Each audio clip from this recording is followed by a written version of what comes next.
नमस्कार, मैं हूं रविंद्र जैन और आप देख रहे हैं मुंबई मास टाइम्स। आइए देखते हैं आज की मुख्य खबर।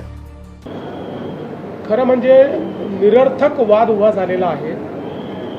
पहिल्यांदा तर हे लक्षात ठेवा की या देशामध्ये छत्रपती शिवरायांचा कोणी अपमान करू शकत नाही। छत्रपती शिवरायांचा मान इतका मोठा आहे की कोणीही त्यांचा अशा पद्धतीनं अपमान करणं हे शक्यच नाही आहे। आता हे जे पुस्तक लिहिलं गेलं आहे 1979ला लिहिलं गेलेलं आहे, त्याच्यावर आज वाद उकरून काढायचा आणि दोन्ही बाजूंनी एकमेकावर भिडायचं, मला असं वाटतं की शुद्ध असामाजिक अशा पद्धतीचं, असंवेदनशील अशा पद्धतीचं हे कृत्य आहे।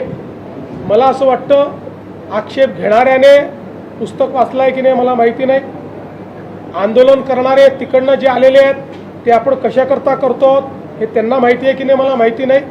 केवळ कुठला तरी मुद्दा पकडायचा आणि त्याच्यावर विवाद उभा करायचा आणि चर्चेत राहायचं हा प्रयत्न योग्य नाही।